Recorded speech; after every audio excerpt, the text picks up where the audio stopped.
will hear a number of different recordings, and you will have to answer questions on what you hear. There will be time for you to read the instructions and questions, and you will have a chance to check your work. All the recordings will be played once only. The test is in 4 sections. At the end of the test, you will be given 10 minutes to transfer your answers to an answer sheet. Now turn to Section 1.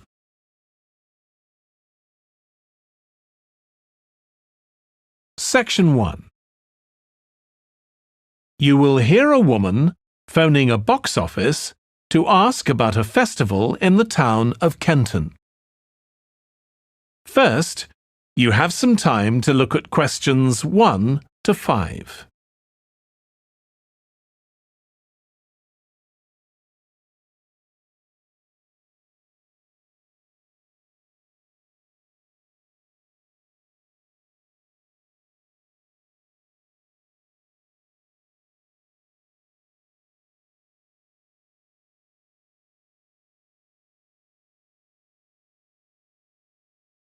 You will see that there is an example that has been done for you.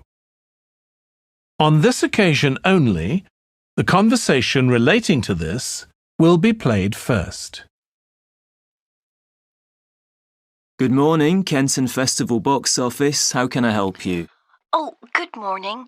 I'm coming to Kenton for a few days holiday next month, and a friend told me there's a festival. She gave me this number to find out about it. That's right. The festival begins on the 16th of May and goes on till the 19th. Oh, that's great. I'll be there from the 15th till the 19th. The festival starts on the 16th of May, so 16th has been written in the space. Now we shall begin. You should answer the questions as you listen because you will not hear the recording a second time. Listen carefully and answer questions 1 to 5. Good morning, Kenton Festival Box Office. How can I help you? Oh, good morning. I'm coming to Kenton for a few days holiday next month, and a friend told me there's a festival. She gave me this number to find out about it. That's right. The festival begins on the 16th of May and goes on till the 19th. Oh, that's great. I'll be there from the 15th till the 19th. So, could you tell me the programme, please? Well, on the first day, there's the opening ceremony in the town centre. People start gathering around 2 o'clock to get a good place to see from. And the events will start at 2:45 and finish about 5:30. OK, thanks. I'll make sure I get there early to get a good spot. The festival will be officially opened by the mayor. He'll just speak for a few minutes, welcoming everyone to the festival. All the town councillors will be there, and, of course, lots of other people. Right. Then there'll be a performance by a band. Most years we have a children's choir, but this year the local army cadets offered to perform, and they're very good. Uh-huh. After that, a community group from the town will perform a play they've written themselves, just a short one. It's about Helen Tungate. I don't know if you've heard of her. I certainly have. She was a scientist years ago. That's right. She was born in Kenton exactly 100 years ago, so we're celebrating her centenary. I'm a biologist, so I've always been interested in her. I didn't realise she came from Kenton. Yes. Well, all that will take place in the afternoon, and later, as the sun sets, there'll be a firework display. You should go to the park to watch, as you'll get the best view from there. And the display takes place on the opposite side of the river. It's always one of the most popular events in the festival. Sounds great. Before you hear the rest of the conversation, you have some time to look at questions 6 to 10.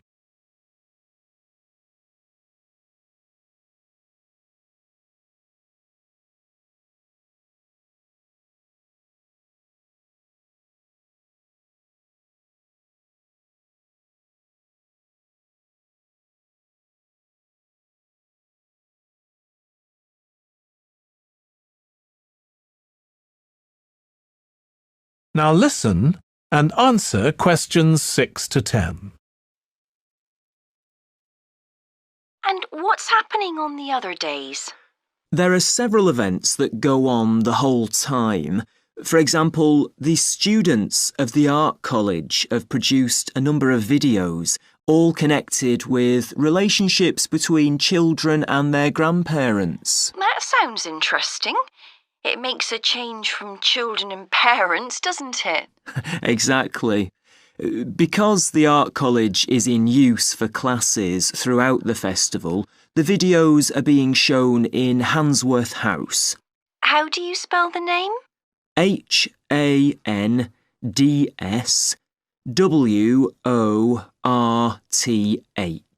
Handsworth House. It's close to the town hall. Right. Now, let me see, what else can I tell you about? Are there any displays of ballet dancing? I'm particularly interested in that as I do it as a hobby. There isn't any ballet, I'm afraid, but there'll be a demonstration of traditional dances from all round the country. Well, that'd be nice. Where's that being held? It's in the market in the town centre, the outdoor one, not the covered market. And it's on at 2 and 5 every afternoon of the festival, apart from the first day. Lovely. I'm interested in all kinds of dancing, so I'm sure I'll enjoy that. I'm sure you will. And I'd really like to go to some concerts, if there are any. Yes, there are several. 3 performed by professionals and 1 by local children. And where is it being held? It's in the library, which is in Park Street, on the 18th at 6:30 in the evening. I presume I'll need tickets for that. Yes, you can book online, or you can buy them when you arrive in Kenton, either at the festival box office or from any shops displaying our logo in the windows. Well, I think that'll keep me busy for the whole of my stay in Kenton. Thank you so much for all your help. You're welcome. I hope you enjoy your stay. Thank you. Goodbye. That is the end of section 1. You now have half a minute to check your answers.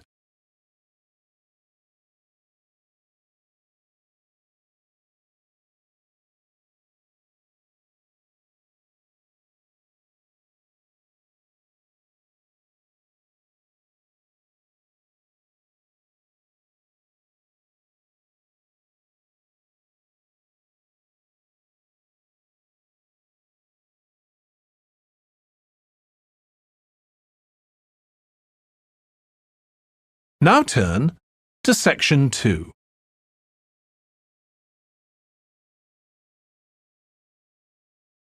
Section 2.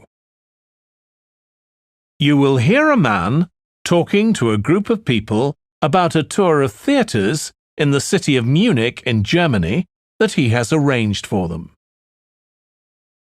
First, you have some time to look at questions 11 to 15.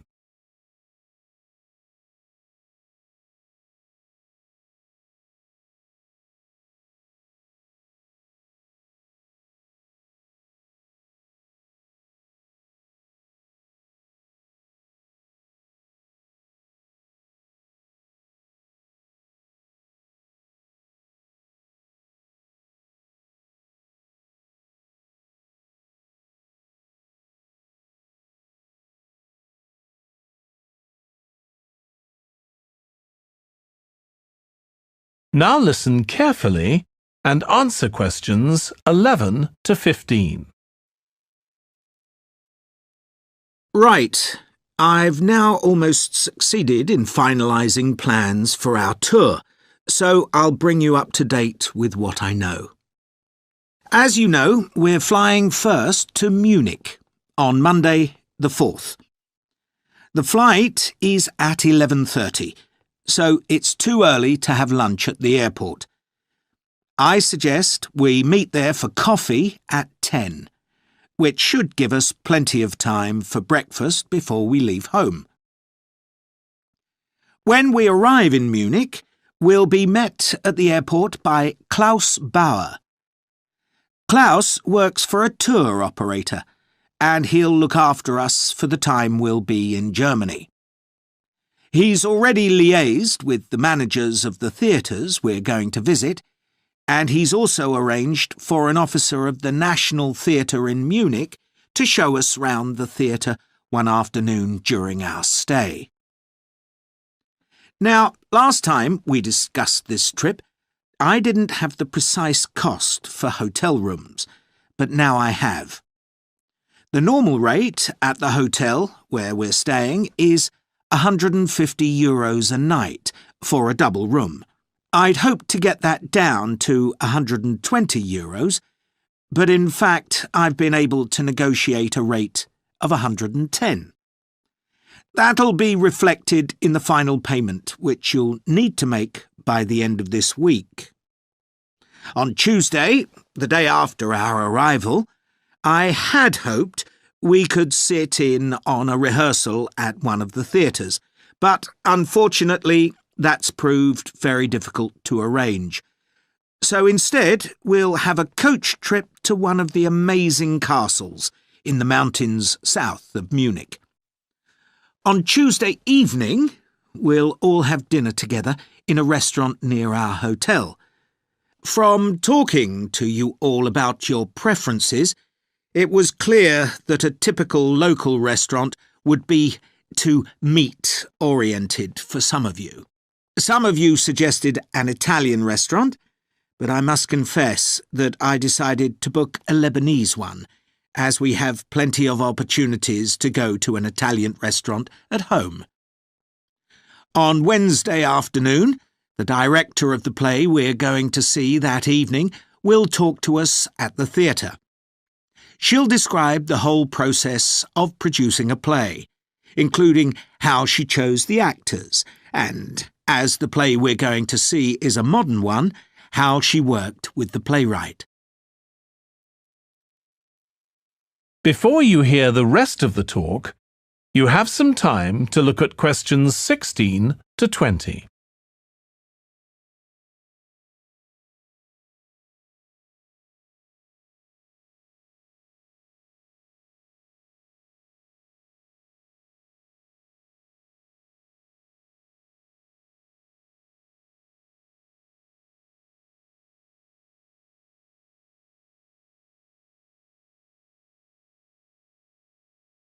Now listen and answer questions 16 to 20. Right. Now I'd just like to make a few points about the plays we're going to see, partly because it might influence your choice of clothes to take with you.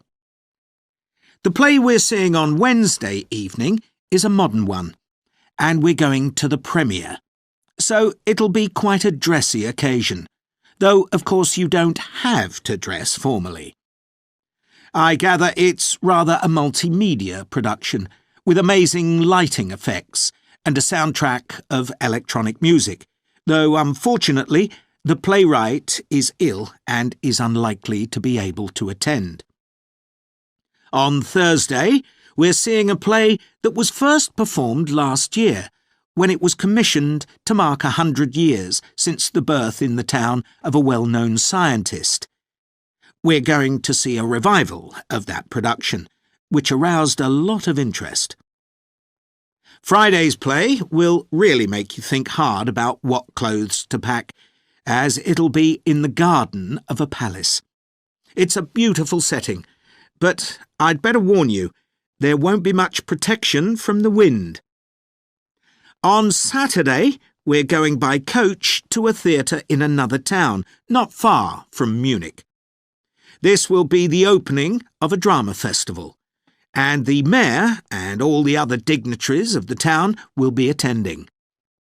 After the performance, the mayor is hosting a reception for all the audience, and there'll be a band playing traditional music of the region. And after having a day off on Sunday, our final play is on Monday, and it's in the stunning setting of the old town hall, which dates back to the 14th century. The performance marks the 50 years that the lead actor has been on stage, and the play is the one where he made his first professional appearance all those years ago. And the day after that, we'll be flying back home. Now, have you got any questions before I move? That is the end of section 2. You now have half a minute to check your answers.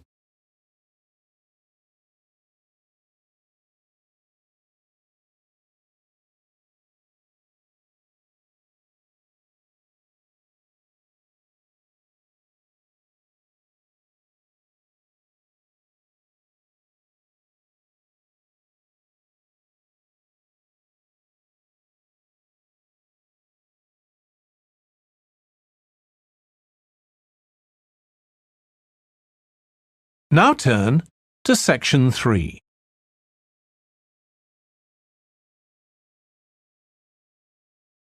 Section 3. You will hear James, who is in the Scandinavian Studies department at his university, talking to his tutor, Beth. First, you have some time to look at questions 21 to 25.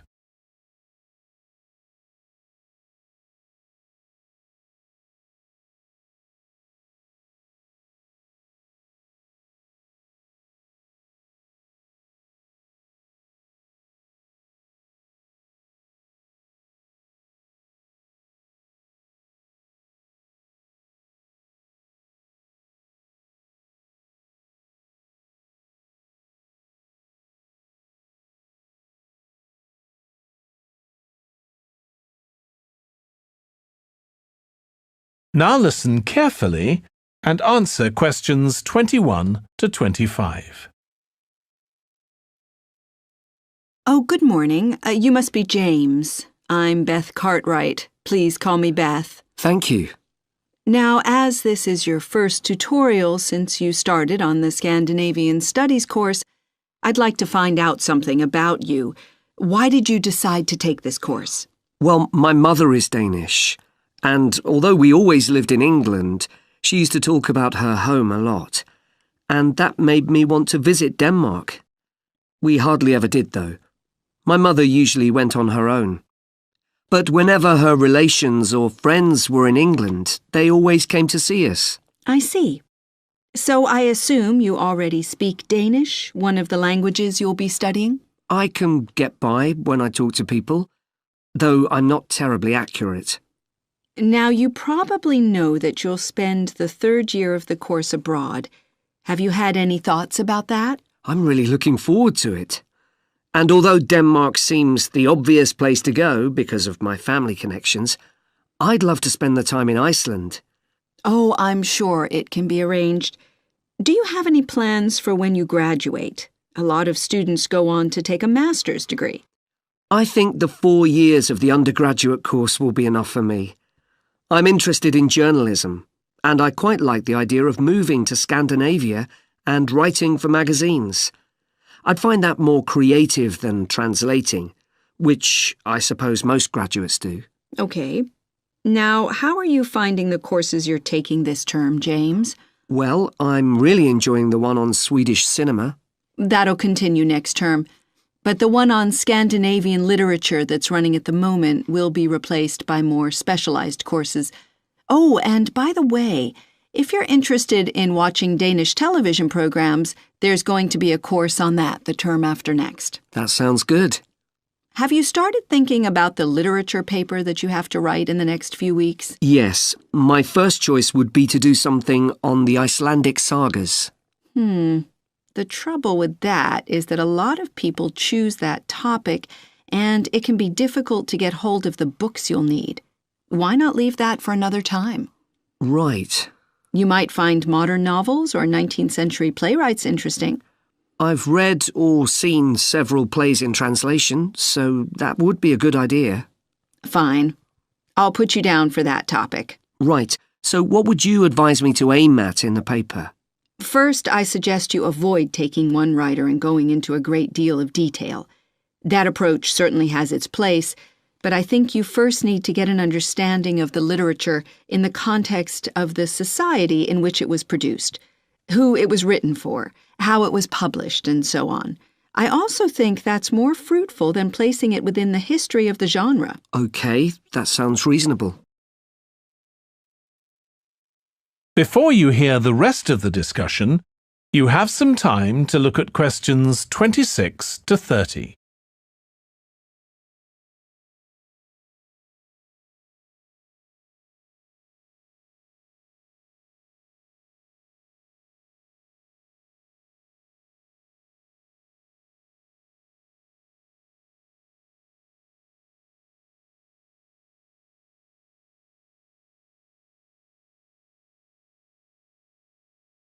Now listen and answer questions 26 to 30. Could I ask for some advice about writing the paper I'm working on about the Vikings? I have to do that this week, and I'm a bit stuck. Of course. Have you decided yet what to write about? No, I haven't. There's so much that seems interesting.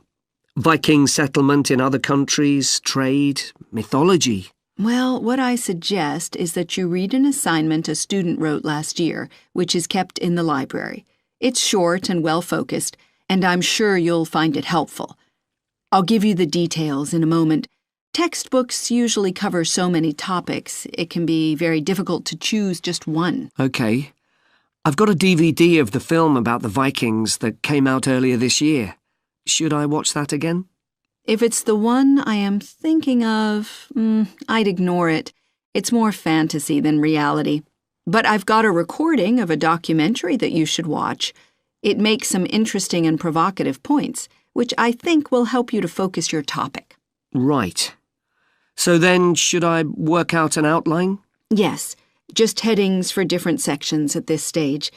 And then you should start looking for suitable articles and books to draw on, and take notes which you organize according to those headings. I see. Then put short phrases and sentences as bullet points under each heading. Make sure that this skeleton makes sense and flows properly before writing up the paper in full. Okay. Thanks, that's very helpful. That is the end of section 3. You now have half a minute to check your answers.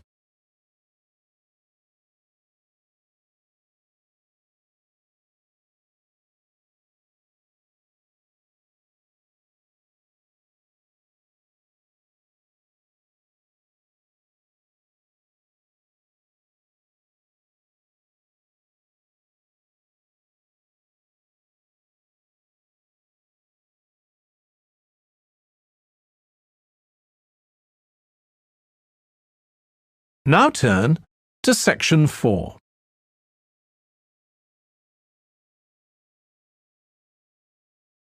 Section 4.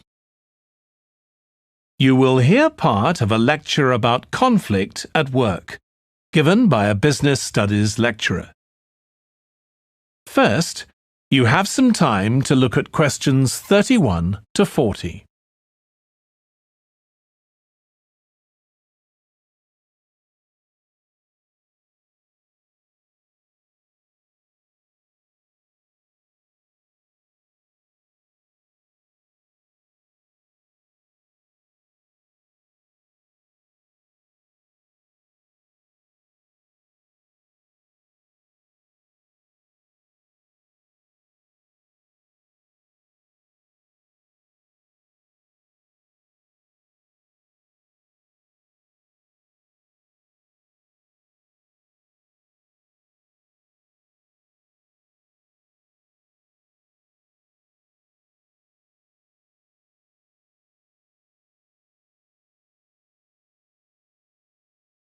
Now listen carefully and answer questions 31 to 40. Over the years, attitudes towards workers have changed considerably. After all, there was a time when workers had no rights at all and laboured in appalling conditions. Conditions have improved a lot, but conflict in the workplace is still common, and human resources managers nowadays need to be able to deal with it when necessary. What is conflict in the workplace? Definitions vary, but I'm taking it to refer to a whole range of behaviours that the victim finds unacceptable, from minor, harmless arguments to, at the opposite extreme, physical violence. Much of this is covered by the term bullying, by which I mean one or more people behaving abusively or aggressively against another who is in a weaker position. Although all behaviour like this is a form of conflict, not all conflict can be described in these terms. As with all human behaviour, there are numerous reasons for it, but often it's caused by someone who feels the need to show their superiority over someone else in order to feel that they aren't at the lowest level in a hierarchy or a group of people. In some cases, one person simply dislikes the other on the basis that the personality of one is in some way incompatible with that of the other person. A general habit of optimism in one person could make them intolerant of a colleague who's constantly pessimistic. Not that that justifies treating them badly, of course. Some conflicts arise when people are more interested in promoting themselves and their team than in the company as a whole. These conflicts are called structural and could come about, for example, when a sales team believe they are the only people in the business who do any useful work and look down on behind-the-scenes administrators. Conflict obviously affects the individuals concerned. The situation is likely to be very stressful for victims, resulting in their absence from work, possibly for months. For the company, if no effort is made to deal with conflict, it can spiral out of control and even lead to the breakdown of the business.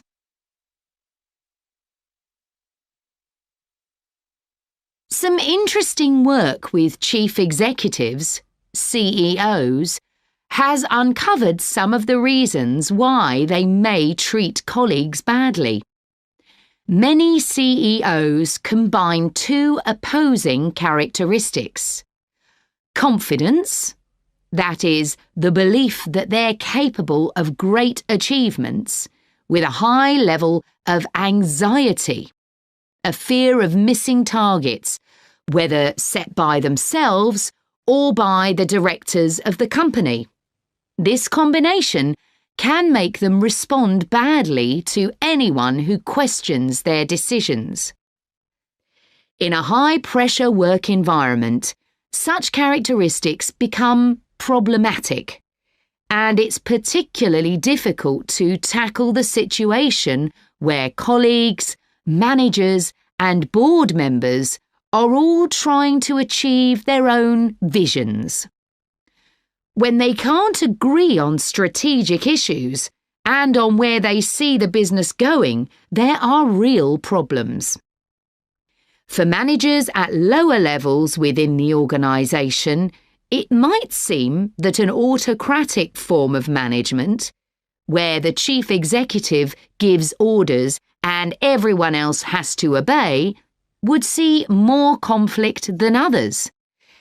Interestingly, though, a company with a more democratic business model, can suffer more when uncertainty about who to report to leads to conflicting demands. Now I'll say a little about dealing with the type of conflict that has harmful effects. Of course, the ideal is to prevent it arising in the first place. A good manager at any level will make efforts to earn the respect of the people they work with, particularly those who report to them. That will involve politeness in all communications and treating them as equals who happen to have a different role within the organisation. Sometimes, of course, conflict does occur and can get out of hand. In such cases, the Human Resources Department often gets involved. However, if one of the parties in a conflict sees human resources as simply a mouthpiece for the chief executive, then an external mediator might be able to help. By talking to both sides and trying to find the truth of what's been happening, they can build a clear picture of the situation and give feedback that both sides will accept, precisely because they're independent. That is the end of section 4. You now have half a minute to check your answers.